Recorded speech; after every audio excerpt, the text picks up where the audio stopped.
fact is cold as hell, and there's no one there to raise them if you did.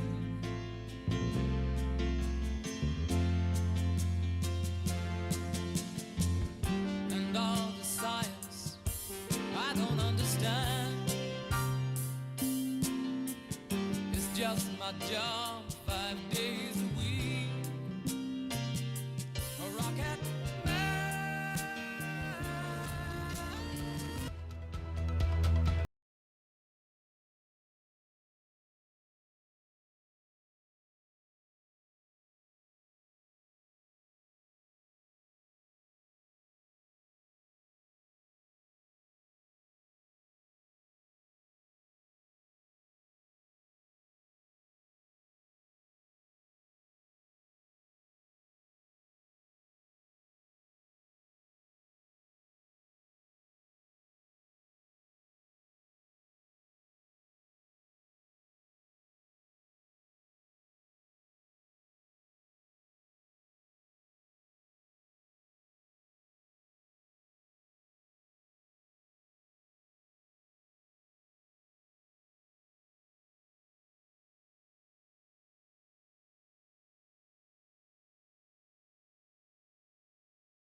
Good evening, I'm Sean Yao. I'm Pauline Verzosa. I'm Ed Lingao, sitting in for Cesc Drilon.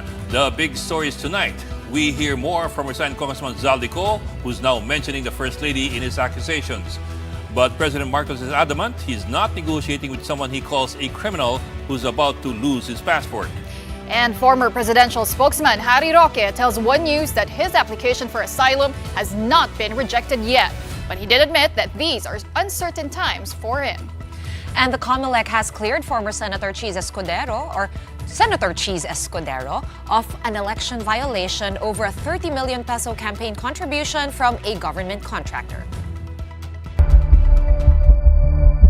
Mula sa Pangulo, First Lady, sila mismo ang nagtatakda, kumukontrol at nakikinabang sa mga transaksyon. Dinapitan po kami ng abogado ni Zaldico at nagtatangkang mag-blackmail. I do not negotiate with criminals. Kahit maglabas ka na ng video ng lahat ng kasinungalingan mo, Zaldi, makakansela pa rin ang passport mo. Hindi ka na makakatakas sa hustisya. Resigned Congressman Zaldico is not done yet. This time he's tagging First Lady Liza Araneta Marcos in whole new alleged corruption scheme yet.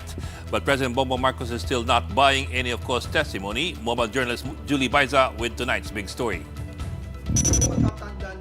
In another video posted on social media, Zaldico implicated First Lady Liza Araneta Marcos, this time for allegedly pulling her weight on rice importers. The former congressman on the run cited supposed data from Agriculture Secretary Francisco Tiu Laurel Jr. himself. Co claimed that in 2024, he requested then House Speaker Martin Romualdez to investigate skyrocketing rice prices. But Congressman Sandro Marcos allegedly called Romualdez to nip any probe in the bud upon the orders of his father, the president. Co further alleged that Tiu Laurel was even reprimanded by the speaker for a report that mentioned the First Lady in rice smuggling. The resigned Bicol Party List representative also accused Mrs. Marcos of blocking any investigation into onion prices back in 2022 because her brother, Martin Araneta, was into importation of the product. Mula sa Pangulo, First Lady, hanggang sa anak, sila mismo ang nagtatakda, kumukontrol at nakikinabang sa mga transaksyon dapat sanay para sa kapakanan ng sambayanan. Note that earlier this year, Agriculture Secretary Tio Laure revealed that Zaldico forced the DA to issue importation permits to his 3 companies.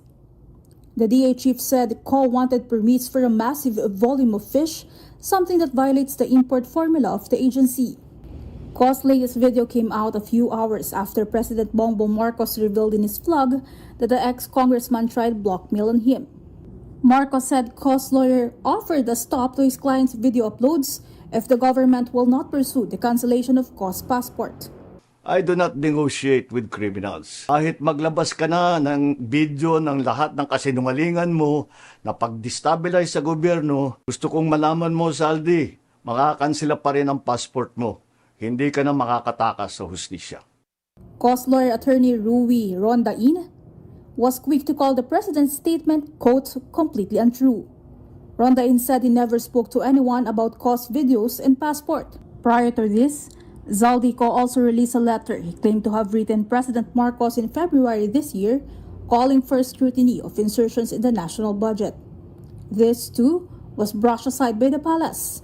Palace Press Officer Claire Castro did not only cite inconsistencies in Co's video statements. Sa tuwing mapupunan natin ang kanyang mga inconsistencies, sumasabay po ang kanyang pagbabago ng kwento sa pagbabago ng hairstyle sa video.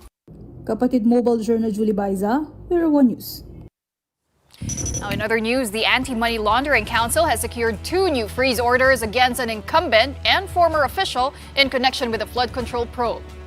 The orders cover the assets of a current high-ranking official and a former politician. The law prevents AMLAC from disclosing the identities of these individuals.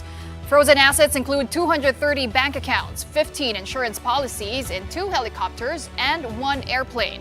To date, AMLAC has already frozen 11.7 billion pesos in assets, including thousands of bank accounts, insurance policies, vehicles, properties, and even e-wallets. Meanwhile, another DPWH Mimaropa official surrendered to authorities as the clock ticks for remaining suspects at large to turn themselves in. Montrex's Tordesillas Tamayo was arrested upon his return from Jordan and brought to the Sandigan Bayan this morning. A News 5 source said he was just on leave and did not plan to evade arrest. Tamayo served as officer in charge of the Planning and Design Division, and he is one of 16 personalities charged over an anomalous road dike in Nauhan, Oriental Mindoro. Meanwhile, Juliet Calvo was brought back to Sandigan Bayan after a new arrest order was issued against her. She earlier posted a 90,000 peso bill or bail for her graft charge. Former spokesman Harry Roque spoke to our sister program Storycon on his side of the story as reports circulated yesterday that he had been arrested in the Netherlands. Not true at all. Via a Zoom interview, Roque said he remains an asylum seeker whose application will now be processed in Austria. He is just in the Netherlands right now because his health condition prevents him from flying to Austria. I was on board the flight to Austria pursuant to what is known as the Dublin rules. No? Netherlands has said that they will not process it because it is Austria that will process it. So once and for all, sabi ko, sige, punta na tayo sa Austria para masimulan na yung proseso na yan. But I had 2 medical procedures here in Europe. One was a major surgery last 30th, and another one is a minor day surgery 2 days ago. And both attending physicians issued a certificate of unfitness to fly.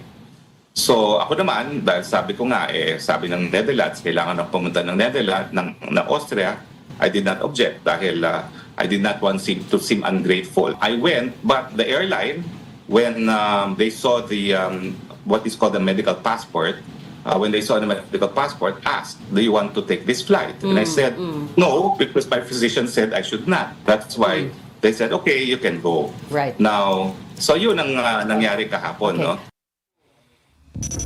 Roque said he now has until December 10 to go to Austria. But what will happen to him in the next 2 weeks? Roque admits he is clueless. I do not know, but what I am doing is I have reported to the immigration authorities and to the body responsible for my transfer to Vienna that I am in my existing address. They know my phone number, they know my email, so I'm not hiding. I do not know what will happen now. I prefer to stay in the Netherlands because of my promise to Tatay Digong na hindi ko naman siya iiwan. But I already complied with the Dutch authorities. Paulit-ulit kong sinasabi na I don't want to seem ungrateful naman. But yun nga, no, medical reasons naman, hindi rin ako pinayagan ng airline. So I do not know what will happen next. Roque is facing an arrest warrant for qualified human trafficking. He served as lawyer to Whirlwind Corporation, a real estate firm that leased a piece of land in Porac, Pampanga to Pogo Hub Lucky South 99. A passing court recently granted the government's request to have his passport canceled, as well as that of businesswoman Cassandra Lee Ong. The government also sought an Interpol red notice against Roque. Who said I'm not facing the charges? I have a pending petition for review in the office of the Secretary of the Department of Justice against the information filed against me, after which I will seek recourse with the Court of Appeals. So hindi ko po tinatakbuhan yan. Ako po ay nagpa-participate sa proseso dahil meron naman ako talagang mga steps that are open to me to question the filing of the information in court. And that's pending now. I'm confident that as soon as I get to the Court of Appeals, that they will know that there's absolutely no evidence. Roque is also facing an inciting to sedition case along with the vlogger Maharlika for spreading the infamous Polvoron video, which allegedly shows President Marcos snorting cocaine. Roque is standing by the veracity of that video. Because I was a part of the 70th Congress and my colleagues have told me, kaya ako pinupulbos dahil dyan sa Polvoronic video, which they attribute to me and which they have filed charges for incitement to sedition against me and a disbarment charge, no? So lahat yan, you know, it's easy to prove. And mabuti na lang, na-validate na ni Amy Marcos na talagang vangagang presidente. And in effect, she authenticated that video that has made the rounds, no? Because she confirmed that her brother is an addict.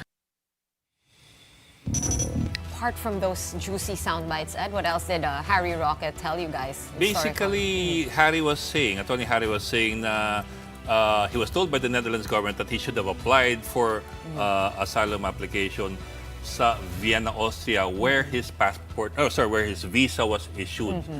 Si Harry kasi was going by the rule that he understood that you apply doon sa country where you first entered when you are going to strike for so I political guess asylum. I guess meron siyang multi-year European visa issued by Schengen visa from Vienna. From Austria. Vienna. Yeah. So yun, he was going by the idea na you have to only apply doon sa country kung saan ka pumasok. Now, he was told by Dutch authorities na no, you apply kung saan ka nakakuha ng visa.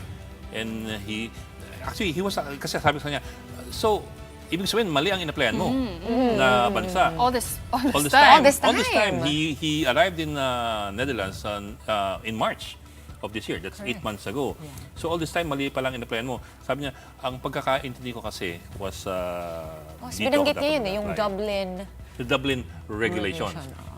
Which state, among other things, na it states the rules of where you have to apply so that you don't have multiple applications all throughout, so, for bawal example, mag-forum Europe. shopping. Oo, bawal forum shopping. So, it turns out na ganito.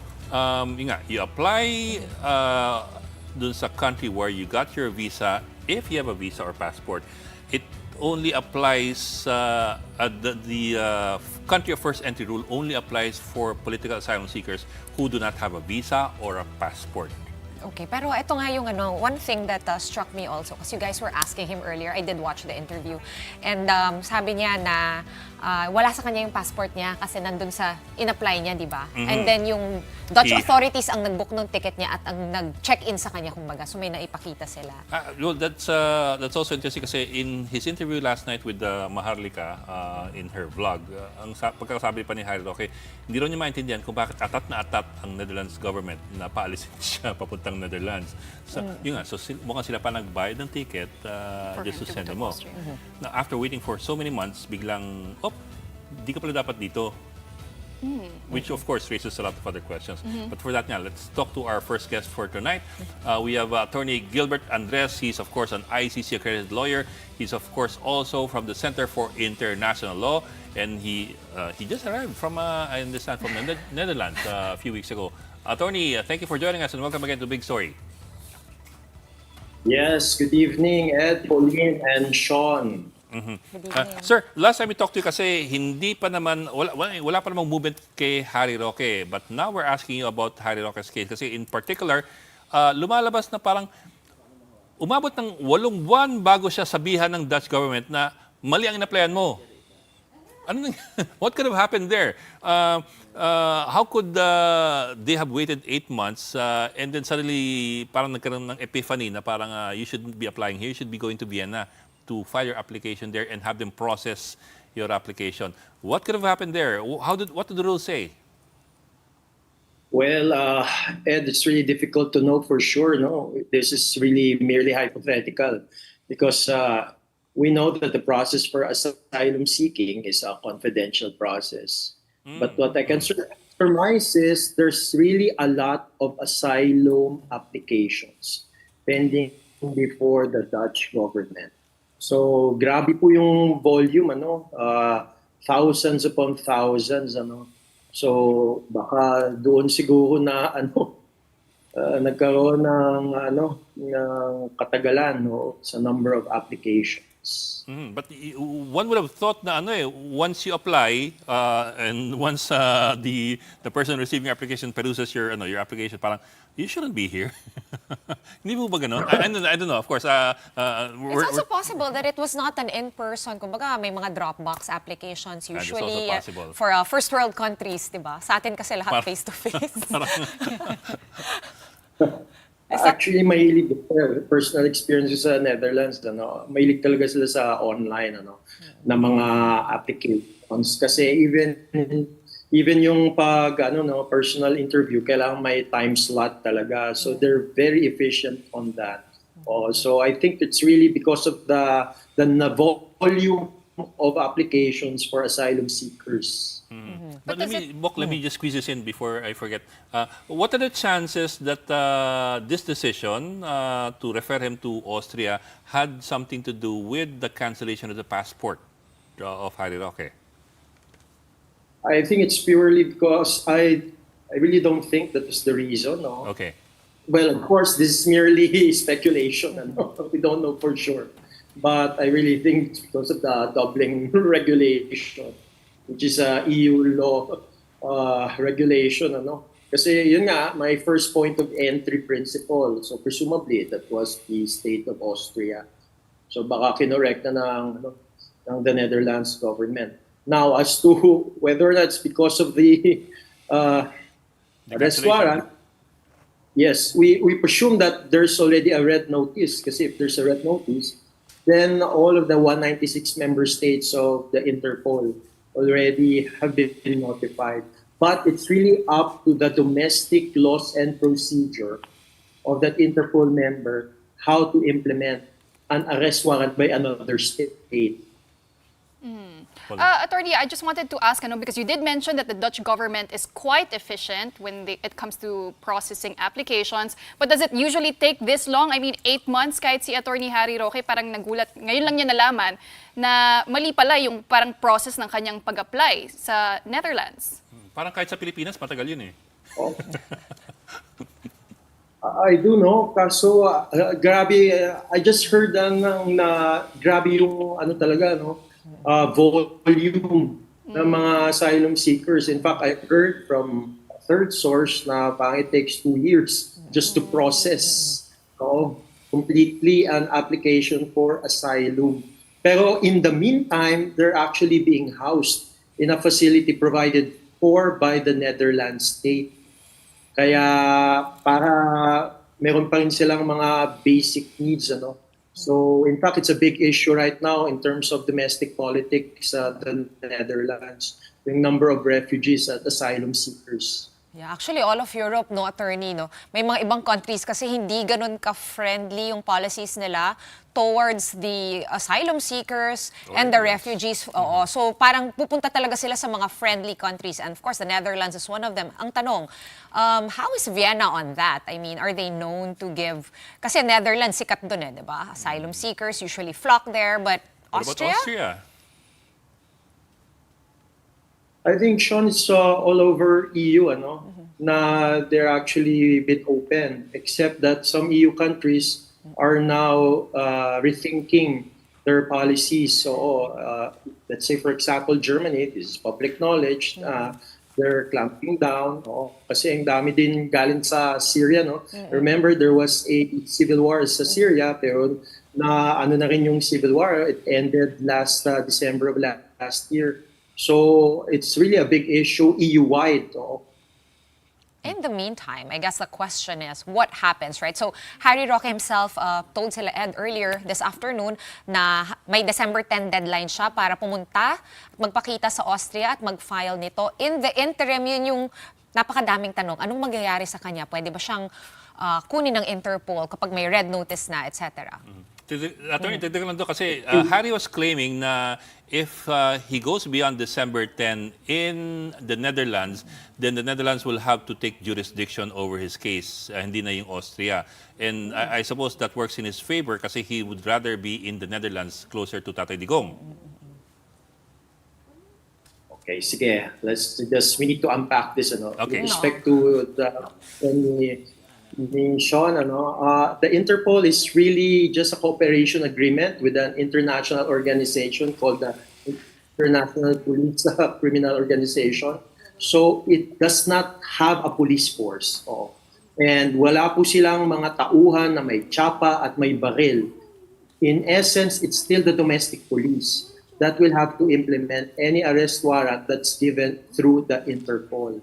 So it's really cooperation agreement, and still it's the domestic laws and procedure ang magfa-follow. Just like in the Netherlands, they will follow the Dutch law as well as the Dutch proceedings. The same for Austria and the same for the Philippines. But how does... Attorney, how does that interplay work? Because this warrant was given by a local Philippine court, but as you mentioned, meron ngang laws, domestic laws in the Netherlands, and now we're possibly looking at Austria as well. Will this warrant be executable in any of these countries? Which law supersedes one another? Okay, that's actually a very complex question. Why? Because it's an interplay of both international law and domestic law. Now, ang domestic law dito, it involves potentially 3 countries. First is the Philippines, because there's a court that issued an arrest warrant. But we know that arrest warrant is only limited to the Philippines. And how is it transmitted? It's transmitted through the Interpol, so that's the red notice. Now, the red notice will be transmitted to the 196 member states. Now, let's say it was already received by the state of the Netherlands. Now, in the Netherlands, they will have to analyze it. How will they analyze it? First question, is there an extradition treaty between the Netherlands and the requesting state, which for this case is the Philippines? Maybe I should not say requesting state. Between the state who issued the arrest warrant, which is the Philippines. And I've checked the DOJ website, and from the DOJ website, we don't have an extradition treaty with the Netherlands. Therefore, the extradition process will not be triggered. The Philippines cannot request an extradition. So, what will be the next step? It's really up to the Philippines. So, will the Philippines make a what's called a mutual legal assistance request? But a mutual legal assistance request may be based on a treaty or based on reciprocity. Wala din pong tayong mutual legal assistance treaty with the Netherlands. So it can only be based on reciprocity. But if it's based on reciprocity, then it's really subject to the discretion of the Netherlands. So, and of course, there's always judicial oversight because that's really the rule of law across the EU. So ito po yung mga complications actually, the interplay of Philippine domestic law, international law, as well as Dutch domestic law. So kumbaga, mas pabor sa kanya kung mag-grant siya ng asylum ng Netherlands kasi walang extradition law. So at least things are a bit clearer. Am I right to assume that, Attorney Gilbert, vis-a-vis Vienna, which I don't think we have a specific extradition treaty, but we have some sort of agreement about how to go about those things? Okay, actually na-point out mo, Sean, it's another layer. Because an asylum application adds another layer because there's actually an invocation of the so-called principle of non-refoulement, meaning to say it's a principle under the Refugee Convention as well as the Convention Against Torture. If there's a reasonable ground to believe that that person will actually face persecution, torture, cruel, inhuman, degrading treatment or punishment, then the state wherein that person is cannot actually return that person. So that actually adds another layer. Now, with respect to Austria, I checked the DOJ website, we also don't have an extradition treaty with Austria. We also don't have a mutual legal assistance treaty with Austria. In fact, we only have for 3 European states. That's Switzerland, Spain, and Russia. So that's really the complication there. Pero sir, that's if asylum is granted by either Vienna or by the Netherlands. What if it's still pending and you have an arrest warrant here, you have a red notice, and you have a request for reciprocity of some sort? What applies then? What takes precedence then? Well, actually, to be frank, the ball is also with the Philippines because it's the Philippines applying for legal assistance based on reciprocity, and that will be through diplomatic channels. Because for the Netherlands, I think, knowing their mindset, they will lean toward human rights and they will lean towards also their protection under the European Convention on Human Rights. In fact, there's another layer in European Convention on Human Rights. So I think the ball is now with the Philippine government, how it will act and how it will trigger diplomatic channels and requests. Am I getting you right, sir? More likely than not, the Netherlands would be more partial to protecting or erring on the side of caution in a case like this. Yes, you're right on that, Ed. And I'm saying this not for any specific person. Yeah. In fact, the example here is Joma Sison. I just heard from the grapevine na yung kanyang application for asylum was actually denied. Okay. But he was stayed there for the longest time. This is from rumor mill. Rumor mill to But what I've heard also, it was just based on acquiescence that he stayed in the Netherlands because there's a premium on protection of human rights. That's why it's really, now the ball is really with the Philippine government. So, Attorney, my understanding is ganito. So, parang kailangan mo mag-thesis defense because it is a case-to-case basis. So, if the government thinks you've defended your case well enough, then it's gonna be discretionary from that point on, right? What's going to happen after? You're right on that, Sean.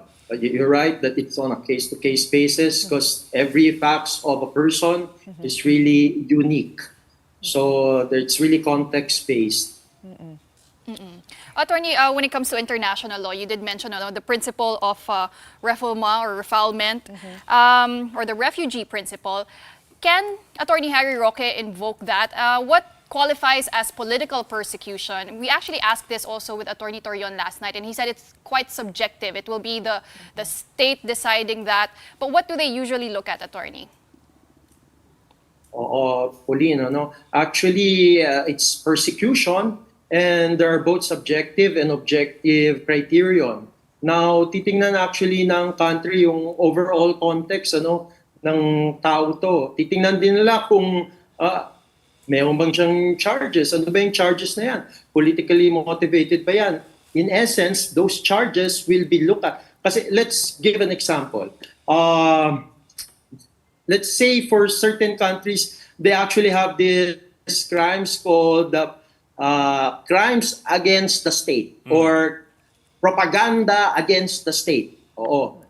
That's on its face. It's politically motivated na crime, But I think it's really human trafficking. I'd really not consider yung inciting to sedition, kasi there's a freedom of expression issue on that. But human trafficking. We know that human trafficking is a serious crime. In fact, it's a trans-border crime.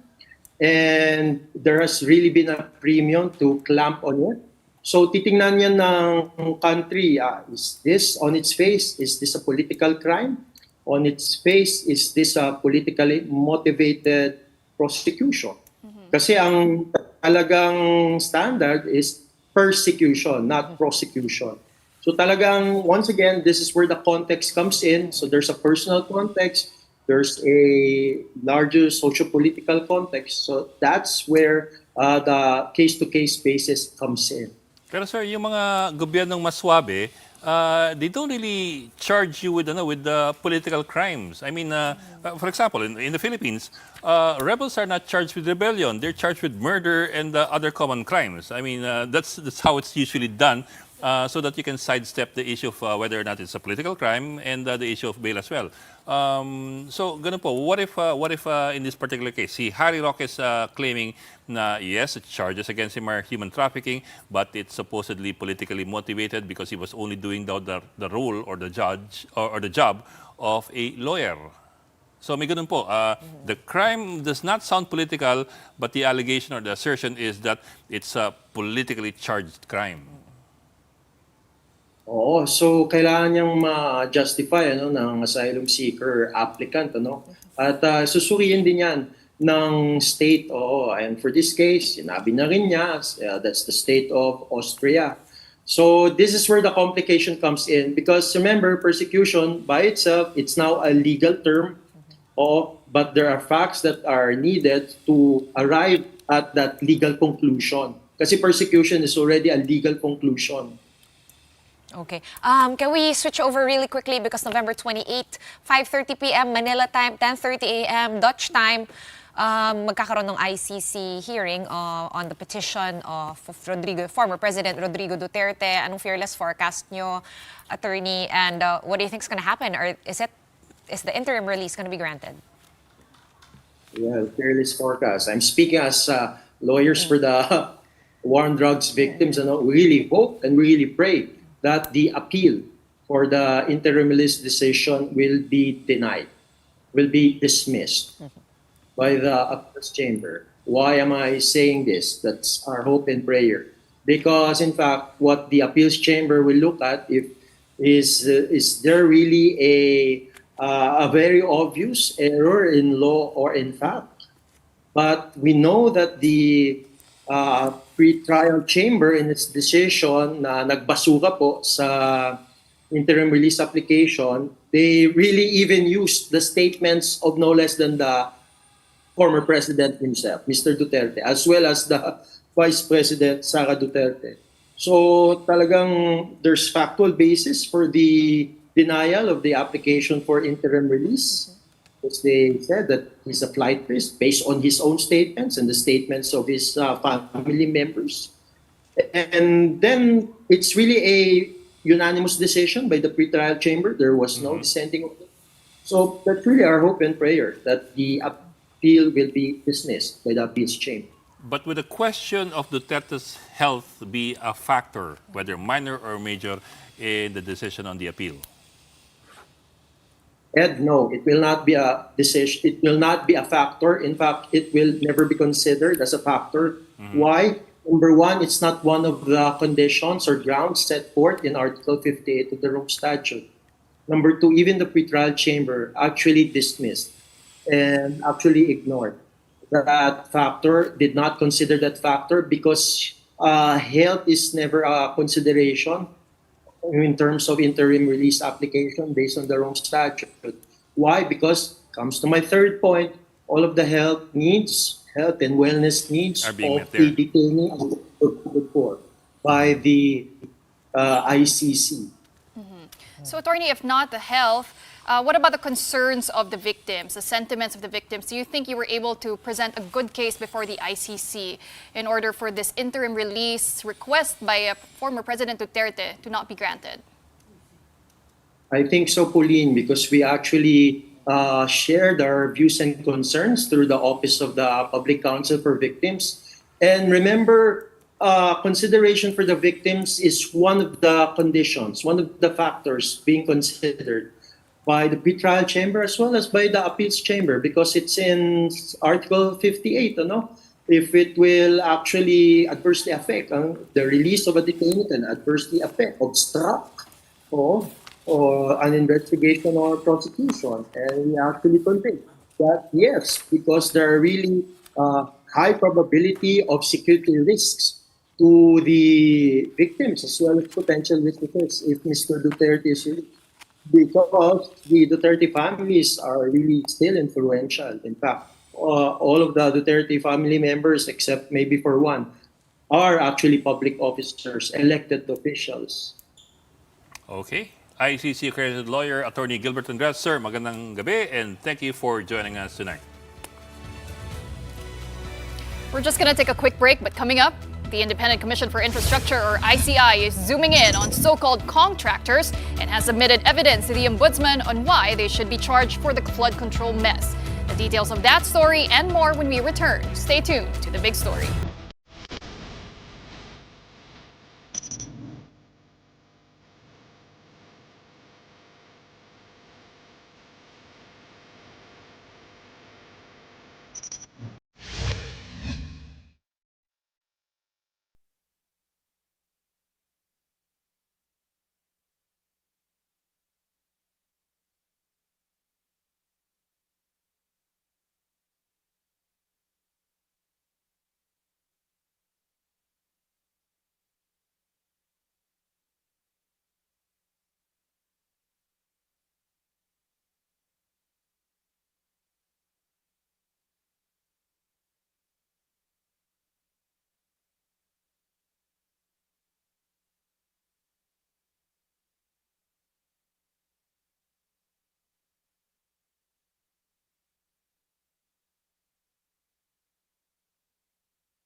Referral, and the first to include mostly lawmakers, evidence have been gathered on the following: former Congressman Zaldico for FS Company Builders Supply, Congressman Edwin Guardiola for Newington Builders Inc., Lurel Development Corporation, and S. Ang General Construction and Trading Inc. There's also Congressman James Ang Jr. for IBC International Builders Corporation and Alan Con Development Corporation, Congressman Journey Jet Nisay for JVN Construction and Trading, Congresswoman Augustina Pancho for CM Pancho Construction Inc., Congressman Joseph Lara for JLL Pulsar Construction Corporation, Congressman Francisco Matugas for Bumetrix Development Corporation, and Congressman Noel Rivera for Tarlac 3G Construction and Development Corporation. The ICI recommended that the Office of the Ombudsman file criminal and administrative charges against these lawmakers over some 1,300 projects awarded to their or their families' companies from 2016 until 2024.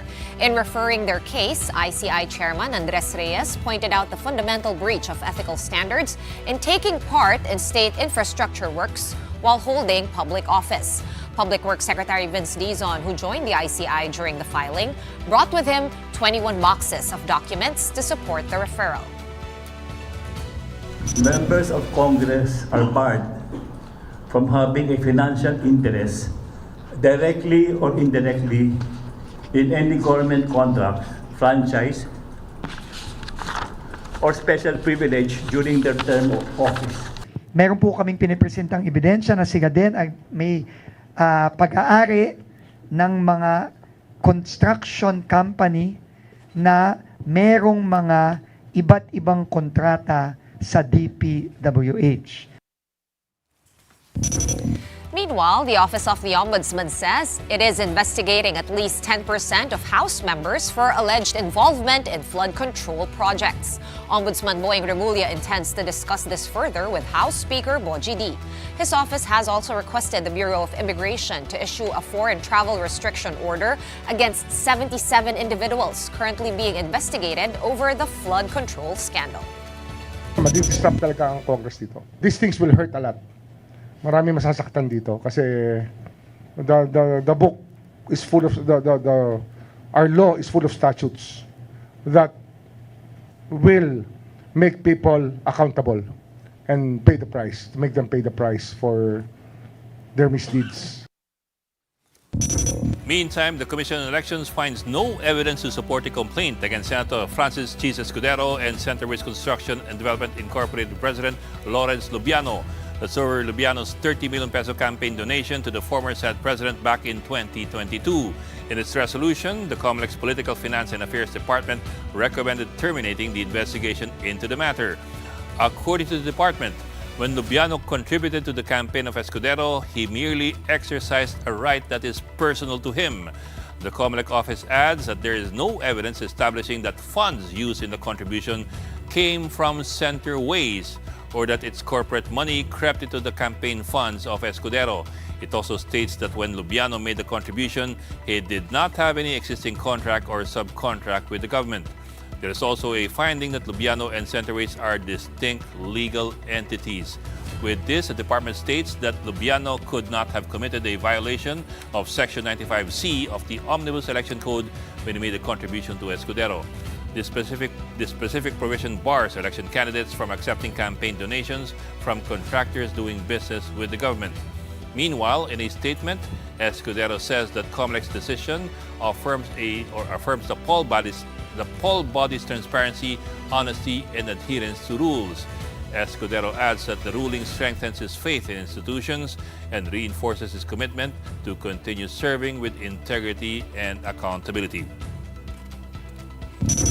And so we discussed this some more with Attorney Romulo Macalintal, a veteran election lawyer. Magandang gabi, Attorney, and thank you for joining us. Magandang gabi, Ed, at sa iyong mga kasama at mga tagapanood, tagapakinig. Attorney, ano po ang ibig sabihin nito? Kasi with this ruling on Escudero's case, lahat po ng ng mga tumanggap ng mga donations from officers, founders, and so on of contracting corporations, lahat sila wala na pong liability. Well, ayan naman ay, I think it is not yet final. It's not yet the decision of the COMELEC.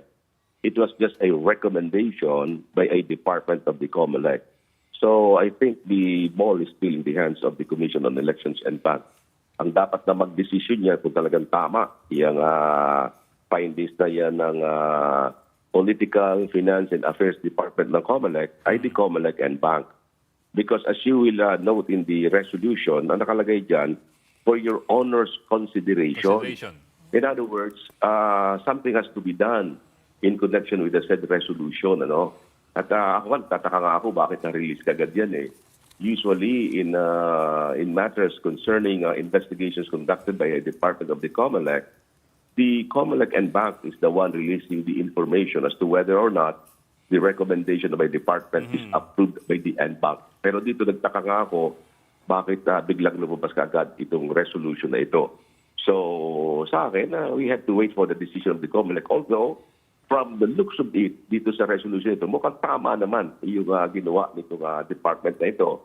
Kasi maliwanag nga naman sa batas na it is the company, yung kumpanya ang hindi pwedeng magbigay ng donation.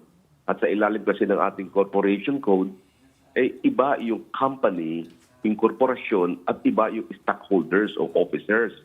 Siguro dapat maliwanagan ng taong bayan tungkol dyan. Kasi siyempre magagalit ang taong bayan, ano ba naman yan? Pero sa mga abogado sa nakakaintindi ng legal terminologies, sa ilalim po kasi ng corporate code, hiwalay ang pagkatao ng isang korporasyon at saka ng isang pangulo o opisyal ng nasabing korporasyon.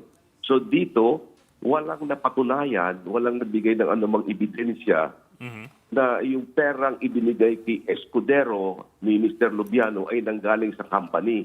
Kundi nagkaroon lamang ng parang insinuation na dahil sa president ay nanggaling na yun doon. Ang problema kasi dito, the problem with this case, ito ay motu proprio. Ibig sabihin, on its own, gumawa ng investigation ng COMELEC. Walang private individual na nag-submit ng anumang ebidensya. Walang siguro complainant. dito dapat mayroong evidence noong money trail. Saan ba nanggaling yung pera ni Lubiano? Kailan nagkaroon ng ganong pera si Lubiano? Kailan at noong bang panahon yun, nag-release ng ganoong kalaki yung kanyang kumpanya? So, doon sana matitrace natin kung talagang personal money yun ni Mr. Lubiano. Pero dito, basta lang sinabi, siya ay president. But walang direct evidence to show that the money came from the company. Yun ang malaking problema dito. Kaya, ang nangyari, wala daw ebidensya. And so, there is no legal impediment as to the receipt by Escudero of the said amount from Mr. Lubiano. Yes, sir. Yun Sir, ang kasong ito. Yes, sir. Sir, I get naman what you mean. In fact, we've heard similar opinions from former COMELEC commissioners like Commissioner Louis Guia. Pero sir, my question din is this doesn't it go against the spirit of the law of Section 95C, which would prohibit conflict of interest and undue influence by a donor on a government official who may be dealing in the future with the approval of contracts? Kasi sa Section 95C, wala naman yung conflict of interest. Wala naman sinasabi yan yung gano'n. Ang maliwanag lang na sinasabi ay yung mga those people or persons who have contracts with the government. Siguro dapat mabago itong batas na ito. Hanggat hindi na babago yung batas na yan, yung walang magagawa dahil sa iyan ang paninindigan nila, pakahawak. And as a matter of fact, I think that's the reason why Escudero accepted the donation. As a lawyer, he knows na ito naman ay hindi galing sa company, galing ito kay Lubiano. I don't think Escudero would make himself a sitting na alam niyang bawal, gagawin pa rin niya yun. He is a lawyer. The most of it na gagawin niya, hindi na lang niya i-declare siguro. Pero dito, dineclare niya, si Lubiano, although, sabihin kung may conflict of interest, but then, wala yun sa batas It's not provided for by the law. And we all know that Yun ang loophole. problema dyan. Oo nga, attorney, yung loophole na yun exists. Ang tanong, it's not in anyone's best interest and not in lawmakers' best interest to close that loophole. So, umaasa ka pa ba na masasara yun? Siyempre, donors yun Wala talaga, dahil kasi that's the law. Legally, wala na, hindi yun ang defense nila. But dito, political na lang, taong bayan na lang ang makakaalam yan. That people should decide in the future. But as of now, wala tayong magagawa. All we have to do is cry. Maiiyak na lamang tayo sa mga nangyayaring ito sa bayan natin. Alam naman natin na for delikadesa, hindi dapat tatanggapin. For delikatesa, hindi dapat nakikipag-ugnayan sa ganong mga tao, yung mga official na yan. But then, nangyayari. Wala tayong magawa kasi laging may depensa. Well, attorney, sabi nga ng COMELEC, there's no evidence to prove or to justify this whole principle of piercing the corporate veil. But what would have sufficed as evidence? You mentioned kanina paper trail. Yeah, ang dapat yung money trail If Lubiano claims that the money was his own personal money, dapat may evidence, where did you get that money? At saka isa pa, was there evidence to show na company released the same amount on a particular date? So yun yung mga ganong money trail, siguro yun ang malakas na ebidensya. Pero dito kasi, no evidence whatsoever. Yun lang mga they are just pinupresume nila na gano'n ang nangyari. This was a mere presumption. Kaya nangyari, walang magagawa ang Commission on Elections. Ito ang problema ng motu proprio investigation. They did not dig deeper on the money trail. If they had only dig deeper on the money trail, sakasakali may nakita pa sila ibang ebidensya. But accepting the facts as given in this case, wala tayong magagawa legally. But siguro, tayong taong bayan, politically, may magagawa tayo in the future. Attorney Mac, quick question lang sana about dun sa notaryo kay Pechi Espera because you also noticed no, na yung kaso ninyo, I think, against Attorney Agra. May update na po ba yung urgent manifestation ninyo sa Supreme Court? Wala silang ginawang action. Ang ginawa pa nga, dismiss pa nga yung aking petition. And nothing was mentioned about that notarization of several documents, about 70 documents signed by the same notary public who claimed that that was not the genuine signature of that notary public. And I'm still waiting for the Supreme Court to resolve it.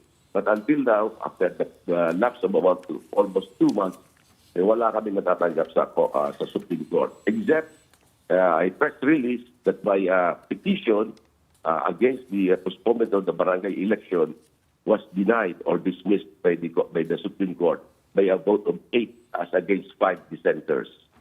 Okay. Sir, teka, mabalik lang ako dun sa very quickly. Dun sa issue ng campaign donors na contractors.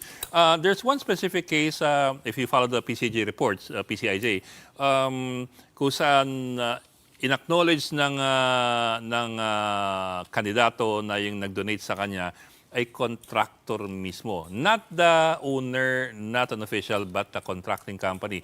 This is the case of New San Jose Builders that donated 20 million pesos to the 2022 campaign of Senator Joel Villanueva.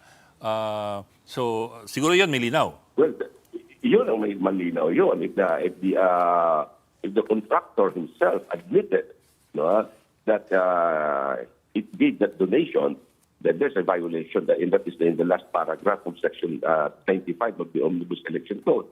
Kasi sinasabi ng Section 95, the last paragraph, it shall be unlawful for any person to solicit or receive any contribution from any of the persons or entities enumerated above. Meaning, it cannot receive a contribution from these natural or juridical persons who have contracts with the government. Yun, malinaw yun kung inamin talaga.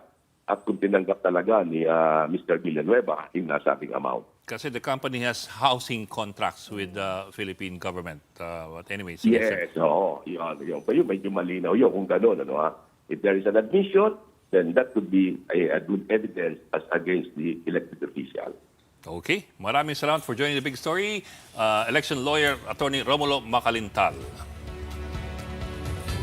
Now, in other news, authorities are investigating flood control projects or a flood control project in Dumanhog, Cebu, which sustained damage during the onslaught of tropical cyclone Verbena. Part of the structure crumbled and even the railings collapsed. It's been almost 3 years since the said national funded project was built by the DPWH. For the local government, the project was not substandard at all. The Public Works Department has promised to repair the structure. For the past few years, they've noticed naman na parang may panda doon sa likod ng project ng flood control. Maybe that's the reason for how many rainfalls, how many bagyo na kinakain na talaga. Pathwalk doon sa design, wala talagang bakal. Pero yung slope, may bakal. Sa design yun. Meantime, severe tropical storm Verbena has maintained its strength as it continues to move away from Philippine landmass at a speed of 15 kilometers per hour westward. At the moment, only the Calayan Islands in Luzon remain under signal number 1. Pag-asa forecasts Verbena to exit PAR tonight or early morning tomorrow. but it will continue to intensify until the resurgence of the northeast monsoon, which will result in a slight weakening trend for verbena. And we are pausing for another quick breather, but right after that, the Anti-Red Tape Authority, or ARTA, has published the top 10 government agencies that people are complaining about. The full list when the big story returns. Keep it here.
The big story is back with the list from the Anti-Red Tape Authority, or ARTA, that no government agency would want to be in. ARTA came out with the top 10 most complained government agencies, from data gathered through email, social media platforms, public assistance and complaints desks, and other platforms. These are the Food and Drug Administration, or FDA, the Land Transportation Office, LTO, BIR, Philippine Statistics Authority, Land Registration Authority, the Environment Department, Department of Human Settlements, Department of Foreign Affairs, Securities and Exchange Commission, and the Bureau of Customs. According to ARTA, most frequent violations involve the Ease of Doing Business and Efficient Government Service Delivery Act of 2018. People particularly complained about delays in the processing of applications or requests without valid justification. Now let's switch to some good news that needs celebrating, of course, and that is the big win for the Signal family from the People Management Association of the Philippines. Signal, One News, and One PH were named TV Station of the Year at the 13th PMAC Macatao Awards for Media Excellence. Accepting the award are Risa Gilas, Head of Channel Management and Programming, Jovi Francisco, Head for News, and Jose Christopher Cadua from HR.